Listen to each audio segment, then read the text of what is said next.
Introduce करना चाहता हूँ मेरी धर्मपत्नी डॉक्टर ममता को, जो मेरे बाएं साइड में है। तो और वो भी यहाँ पे आई है। तो ये सवाल 19 सितंबर का तो एक ऑफिशियली मैंने सोशल मीडिया के थ्रू साझा किया था कि मैं इस आईपीएस की सेवा से त्याग पत्र दे रहा हूँ। और मेरे बारे में आप सब जानते हैं, शिवदीप लांडे एज आईपीएस ऑफिसर। लेकिन अभी जो आप मुझे देख रहे हैं वो है शिवदीप वामनराव लांडे, एक्स आईपीएस। तो आईपीएस होने का सपना तो लाखों लोगों का होता है, लाखों युवा उसके लिए तैयारी करते हैं, कुछ उसमें सिलेक्ट होते हैं, बाद में फील्ड में आते हैं, अपना काम करते हैं। तो यही एक सपना लेके मैंने भी प्रिपरेशन किया था। और ये सपना पाते वक्त जिस स्ट्रगल से मैं गुजरा हूँ, मैंने एक बुक भी लिखा था उसके ऊपर में। तो रॉकेल के दिए के नीचे पढ़ाई करते हुए मैं यहाँ तक पहुंचा था। और आईपीएस बनने के बाद ये सबसे बड़ा लम्हा था मेरे परिवार वालों के लिए। फिर उसके बाद आईपीएस के बाद मुझे बिहार कैडर अलॉट हुआ, मैं बिहार में आया। उसके बाद मैं लगातार 18 साल तक भारतीय पुलिस सेवा में कार्यरत रहा। तो सबसे पहले मैं तमाम मेरे अपने बिहार वासियों को धन्यवाद देना चाहता हूँ, उनका शुक्रिया अदा करना चाहता हूँ, जो कि उन्होंने मुझे इतना ज्यादा प्यार दिया, इतना ज्यादा मेरे प्रति विश्वास दिखाया। और दूसरा, आप लोग जो एक न्याय देने की प्रक्रिया के अंतर्गत मैंने लड़ाई लड़ी है सेवा में रहते हुए, उसमें आप सब लोगों का, मीडिया कर्मियों का बहुत बड़ा योगदान रहा है और मैं खुले दिल से एक्सेप्ट करता हूँ। तो अभी जब इतने स्ट्रगल के बाद एक आईपीएस मिला है और मैं आईजी रैंक पे था, इंस्पेक्टर जनरल रैंक पे। इसके बाद मेरे लिए अपॉर्चुनिटीज बहुत ज्यादा थी। मैं सेंट्रल में सीबीआई में जा सकता था, आईबी जा सकता था, आरएनडब्ल्यू जा सकता था, central paramilitary forces CISF CRPF है वहां पे भी जा सकता था। अपने आप का जो पर्सनालिटी ग्रोथ था वहां पे हो सकता था। लेकिन मेरा जो मन था वो एक तरह से बेचैन था। क्योंकि मेरा ये पर्सनल मानना है कि जीवन में जो आपकी धरती माँ होती है उसका आपके ऊपर कर्ज होता है। तो धरती माँ के एक माटी का कर्ज वो वहां होता है जहां आपका जन्म होता है, जहां आपकी परवरिश होती है। और दूसरा कर्ज आप पे उस माटी का वहां पे होता है जो आपकी कर्म भूमि होती है। मैं मानता हूँ कि मेरा जन्म महाराष्ट्र में हुआ, मेरा नाम शिवदीप मेरे माँ पिताजी ने रखा। लेकिन जो शिवदीप नाम है, इसको सही मायने में जो वजूद है, जो एक पहचान है, जो एक आइडेंटिटी है, वो मुझे बिहार ने दी और इस कर्मभूमि ने दी। तो जब मैं इस आइडेंटिटी को देखता हूँ, मेरे शिवदीप नाम को देखता हूँ, जिसने आप लोगों के माध्यम से भी पूरे देश में जाना, तो मैं अपने आप के लिए, खुद के लिए नहीं जी सकता हूँ। जब मैं अभी पूरे बिहार को देख रहा हूँ, यहाँ के स्पेशल युवा एनर्जी को देख रहा हूँ, युवा पीढ़ी को देख रहा हूँ, तो बिहार के आने वाले 10 साल में दशा और दिशा कई सारे सवाल मेरे सामने पैदा करती है, मुझे सोचने पे मजबूर करती है।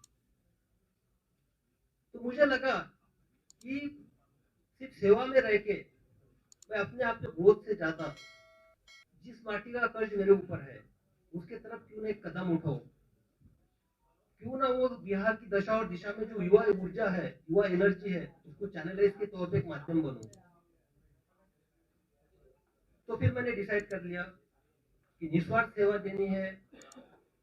एग्जाम्पल के तौर पे बताता हूँ, अभी परसों रास्ते से जा रहा था, एटीएम के बाजू में एक सिक्योरिटी गार्ड खाना खा रहा था। बाजू में देखा, आप यकीन नहीं कीजिएगा, पानी डाल रहा था, इसलिए मेरा ऑब्जर्वेशन गया, उसमें पानी डाल के चावल खा रहा था पानी के साथ। तो वो तो पुलिस का काम नहीं हो, पुलिस के पास नहीं आ सकता अगर मैं सर्विस में रहता हूँ। लेकिन हाँ भाई, उसके चावल के साथ में एक साग क्यों नहीं दे सकता हूँ, अचार क्यों नहीं दे सकता हूँ, उसके साथ रोटी क्यों नहीं दे सकता हूँ, ये सवाल मेरे मन में था। तो मैंने सोचा कि त्याग करना चाहिए, इसलिए मैंने निर्णय लिया कि सर्विस से इस्तीफा देना चाहिए। तो अब इस्तीफा देने के बाद दो सबसे इम्पोर्टेंट ये थी कि जिनके वजह से मैं इस दुनिया में आया, मेरे माता पिता, उनको कॉन्फिडेंस जरूरी था लेना। मेरे पिताजी अभी इस दुनिया में नहीं है। जब मैंने माता से पूछा कि मेरी ऐसी ऐसी इच्छा है, मैं बिहार के युवाओं के लिए कुछ करना चाहता हूँ और मैं नौकरी से त्याग पत्र देना चाहता हूँ, जैसा यहाँ पे हर कोई सोचता है, माँ का पहला रिएक्शन ये था कि अरे तुझे पेंशन तो मिलेगी ना। तो मैंने बोला नहीं, पेंशन के लिए तो मुझे और 2 साल वेट करना पड़ेगा। तो बोले 2 साल, लेकिन तुम अभी क्यों करना चाहते हो? मैंने बोला कि नहीं, मेरी अंतरात्मा की आवाज है ये कि मुझे अभी करना चाहिए, ये सही समय है। और दूसरी जो जिम्मेदार, उसने फिर बोला कि नहीं, आप किसी का दुख दर्द बांटने के लिए जा रहे हो, जिसने तुमको पहचान दी, वो आप कीजिए। दूसरा जो रिस्पॉन्सिबिलिटी था, जो मेरे वजह से मेरे लाइफ में है, एक तो मेरी पत्नी डॉक्टर ममता और मेरी बेटी डॉक्टर वहाँ पे आ रहा जो बैठी है, इनकी जिम्मेदारी भी एक होती है, तो इससे भी मैं भाग नहीं सकता था। जब मैंने मेरे पत्नी से पूछा कि ऐसा ऐसा मैं करने जा रहा हूँ, तो क्या आप मुझे साथ दोगी? तो उसने हमेशा से मेरा साथ दिया है। उसने बेहिचक बोला कि आपको जो करना है कीजिए, बेटी की रिस्पॉन्सिबिलिटी मैं संभाल लूंगी, मैं सब कुछ देखूंगी।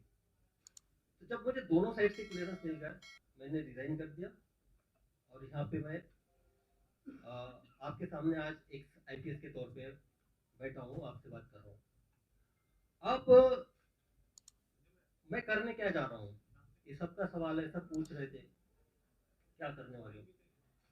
तो मैंने पहले बताया था कि बिहार की जो दशा और दिशा 10 साल के बाद मुझे दिखाई दे रही है, वो मुझे बेचैन करती है, डिस्टर्ब करती है। लेकिन आप देखिएगा कि युवा एनर्जी, बिहार की युवा एनर्जी, आप ब्यूरोक्रेसी से लीजिएगा, देश के ब्यूरोक्रेट्स देखिएगा, IAS IPS से लेके देखिएगा, डॉक्टर इंजीनियर देखिएगा, army navy air force specialist scientist, सब तरफ देखिएगा, सबको सब तरफ आपको बिहार की युवा दिखेगा, बिहार का टैलेंट दिखेगा। वाइफ मेरी एक इंडस्ट्री चलाती है, वहां पे जब भी स्किल्ड काम होता है या तो हार्डवर्क का काम होता है, वहां पे बाकी लोगों की हिम्मत नहीं होती है, लेकिन वहां पे बिहार का स्किल्ड आदमी काम करता है, स्किल्ड इंजीनियर वहां पे आता है। तो मुझे ये महसूस हुआ कि जो बिहार देश के निर्माण में, देश के भविष्य में इतना योगदान करता है, हर फील्ड में करता है, बाहर में करता है, लेकिन बिहार के अंदर में क्यों नहीं? बिहार में जो युवाओं का जो सिचुएशन है, वो स्टेटस को क्यों है, यानी जैसे थे सिचुएशन में क्यों है? जवाब खोजना है। इसलिए मुझे लोगों के बीच में जाना है, युवाओं के बीच में जाना है, उनसे मुझे जानना है। और मैं जा इसलिए भी रहा हूँ कि मुझे हजारों मैसेजेस आते हैं। युवा जो है मुझे या तो एक प्रेरणा के तौर पे देखते हैं कि रोल मॉडल की तरह के मुझे इस तरह से बनना है, और दूसरा एक उम्मीद भी रखते हैं कि मैं समाज के लिए कुछ करूंगा। तो युवा, तो उनके जो मैसेजेस होते हैं, उनका ये बेसिक ये रहता है कि सर हमको आपसे मिलना है, हमको आपको हमारी समस्या बतानी है, हमको हमारे आइडियाज आपसे शेयर करने हैं, हम क्या करना चाहते हैं हमको बताना है। तो मुझे लगा कि मैं तो अभी उसी फील्ड में था, यानी ब्यूरोक्रेसी में था, टेबल के इस पार था। तो टेबल के इस पार अगर बैठ के सुनूंगा तो कोई मतलब नहीं है, तो और उनको बुलाओ मेरे पास, ये भी कोई मैटर नहीं करता है। तो मैंने डिसाइड किया कि उनके पास जाना चाहिए, जो धरातल से मुझे मैसेजेस आते हैं, जो मेरे साथ कम्युनिकेट करते हैं, जो संदेशा भेजते हैं, उनको मिलना चाहिए, डायरेक्ट मिलके उनसे समझना चाहिए कि क्या हो सकता है, उनकी सोच क्या है, सोच में बदलाव कैसे लाया जा सकता है। तो एक एक उसी तौर पे मैं अभी निकल पड़ा हूँ, युवाओं से मैं मिलूंगा। और इसके मेरे जो एक रन फॉर सेल्फ है, एक रन फॉर सेल्फ ये मेरा इंडिविजुअल है, मैं निकल रहा हूँ मिलने के लिए। तो इसमें मेरे 3 प्रिंसिपल्स है बेसिकली। पहला तो ये है कि देखो, आप फिट है, मैं भी फिट हूँ, आप फिट है तो आपका परिवार भी फिट है।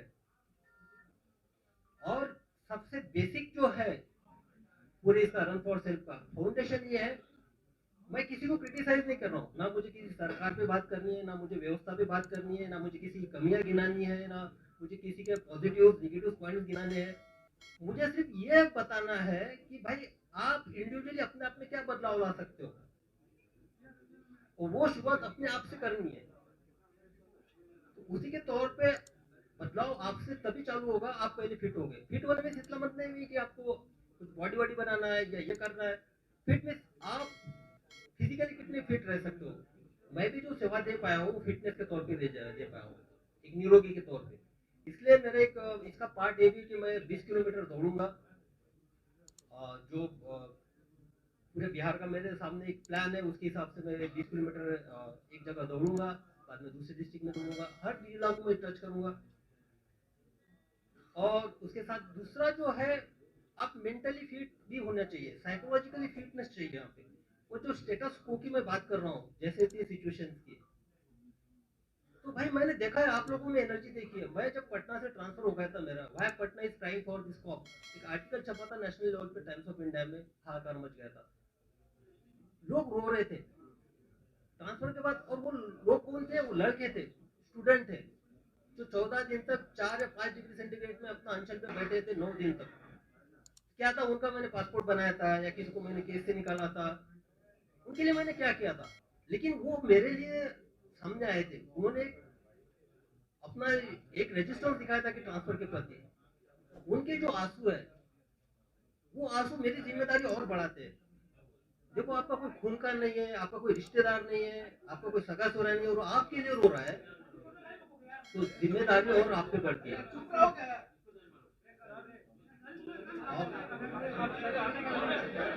उसके बाद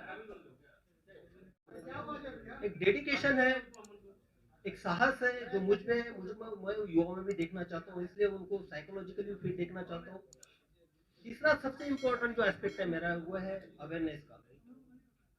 मैं युवाओं के बीच में जाऊंगा, युवाओं को मेरी अपील है, देखिए ये अगर 10 साल हम अपने आप में बदलाव नहीं लाएंगे, तो आगे वाली 10 पीढ़ियां हमको माफ नहीं करेंगी। शायद आपको माफ कर देगी, लेकिन मैं जिस इंटेंशन से निकला हूँ, मुझे लगता है कि मैं तो पाप कर रहा हूँ फिर, अगर मैं कुछ नहीं कर पाया तो। मैं जिस माटी ने मुझे नाम दिया है उसके साथ मैं गद्दारी कर रहा हूँ, तो मैं उस इंटेंशन के साथ निकला हूँ।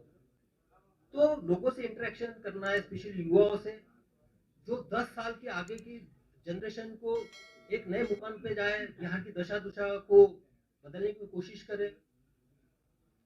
और उनसे बात करते हुए उनके आइडियाज आएंगे, उनके प्रॉब्लम सुनने में आएंगे, सर आएंगे, तो मिल के बैठते हैं, मिल के चलते हैं। ये सफर हम सबके साथ का है, युवाओं का और मेरा सफर है ये। मैं आपके साथ में रहूंगा। जब प्रॉब्लम सामने आएंगे तो उसका सोल्यूशन भी हम ही लोगों को खोजना है, हम ही लोगों को साथ लेके आगे बढ़ना है। वो इसी के लिए ये 3 प्रिंसिपल के तौर पे मैं निकला हूँ। और मेरी कर्म भूमि की शुरुआत मुंगेर से हुई थी, प्रोबेशन पीरियड भी वहाँ पे था, और वहीं से मेरा जो बिहार की जनता ने प्यार और मोहब्बत देने की कोई शुरुआत वहीं से हुई थी। तो मेरा जो शुरुआत होगा 4 तारीख को मुंगेर से होगा। मैं कुछ नहीं करना हूँ, मैं सिर्फ लोगों से मिलना हूँ, सुनने जा रहा हूँ, बस उनके पल्स देखना चाहता हूँ, क्या कहते हैं, क्या उनकी एक्सपेक्टेशन है, क्या करना चाहिए, क्या होगा कि ये जो दशा और दिशा बदल जाए, क्या होगा कि जो हम भारत निर्माण में बाहर के सब स्टेट के निर्माण में इतना आगे है, लेकिन यहाँ पे क्यों नहीं है। तो ये एक है। उसके बाद देखिए, मेरे जब भी मैं एसपी था, तो आप सबको पता है, सबने कवर भी कर लिया। एक तो क्या, मैं जिस चेयर पे बैठा था, सामने वाला जो कंप्लेनेंट जिस चेयर पे बैठेगा उसी चेयर पे मैं बैठता था। मैंने कभी भी टॉवेल वाली चेयर और ये चेयर पे एसपी शीट में मैं बैठा नहीं हूँ, क्योंकि वो समानता होती है। ये जो है सिर्फ एक एडमिनिस्ट्रेटिव में वहाँ पे पोस्ट पे था, लेकिन मेरे लिए सबसे इंपॉर्टेंट था जिसकी मैं सेवा दे रहा हूँ, उसको भी फील होना चाहिए इक्वालिटी का। तो मेरे यूनिफॉर्म का एक ही प्रिंसिपल था, यूनिफॉर्मिटी इन एक्शन। मेरे सामने मैं इंसानियत को देखता था सिर्फ। मेरे लिए धर्म, जात, रिलीजन, उसका क्षेत्र ये मैटर नहीं करता था, और सब लोग जानते हैं। और दूसरा था यूनिफॉर्मिटी इन पर्सनैलिटी। मैं सबके लिए अवेलेबल था, जो अंदर था वो बाहर था, जो था मुंह पे था।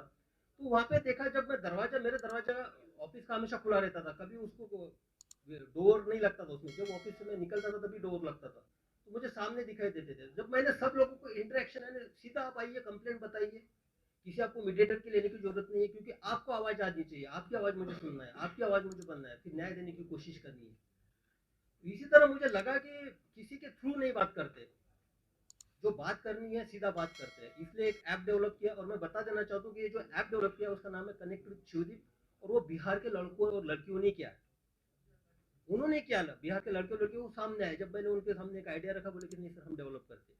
उन्होंने कनेक्ट विद शुदीप नाम का ऐप पे किया, उसमें आप डायरेक्ट कनेक्ट मेरे साथ हो सकते हैं, आप आपकी समस्या रख सकते हैं, क्योंकि बाकी जो इतने सारे प्लेटफॉर्म हो गए उसमें मैं फोकस नहीं कर पाऊंगा, इसमें मुझे एक आइडिया आ जाएगी। तो कनेक्ट विद शिवदीप का जो ऐप का जो है वो भी आज ही लॉन्च उसका ऑलरेडी हो चुका है, गूगल प्ले स्टोर पे आ चुका है, उस पर भी एक है कि आप मुझसे उससे कनेक्ट हो सकते हैं। तो बस यही है। और एक कंक्लूडिंग रिमार्क मैं यही बोलना चाहता हूँ, देखिए मैं सिस्टम की साइड में था, टेबल की साइड में मैं सब जानता हूँ, हर विभाग के बारे में सब जानता हूँ मैं, क्या होता है क्या नहीं होता है, किस तरह से होता है, और उसका इलाज भी जानता हूँ किस तरह से होना चाहिए, क्या नहीं होना चाहिए, और कैसे काम करवाना है कर। अब टेबल को उस टाइप में लोगों के साथ जो यानी स्पेशली युवाओं के साथ जोड़ के देखना चाहता हूँ। और भाई मैंने यूनिफॉर्म छोड़ा है, खाकी छोड़ी है मैंने, यानी खाकी मेरे ये निकली है, लेकिन जब मैंने डेडिकेशन और एक इंटीग्रेशन के साथ, इंटीग्रिटी के साथ जो काम किया है ना, ये खाकी अब मेरी चमड़ी बन चुकी है। मेरे ऊपर खाकी का यूनिफॉर्म नहीं है, लेकिन अंदर मैं खाकी हूँ, मेरे इसमें सब यूनिफॉर्म है। तो बस उसी तौर पे अब निकल पड़ा हूँ। अब आप लोगों का हमको सहयोग रहेगा। मैं आपके माध्यम से अपील भी करना चाहूँगा, जो बिहार की दशा और दिशा 10 साल में बड़ा बदलना देखना चाहते हैं, अपने आप में बदलाव लाना चाहते हैं, कृपया वो हमसे जुड़े, हमारे साथ सहकार्य करें, हमको बिहार बदलना है। क्योंकि ताकि अगर ये 10 साल हम कर पाएंगे तो आने वाले 10 नस्लें याद रखेंगे कि नहीं उस जनरेशन ने किया था। और आप सबको जानते हैं कि मेरा निस्वार्थ रहता है, स्वार्थ इसके पीछे कुछ है नहीं। तो बस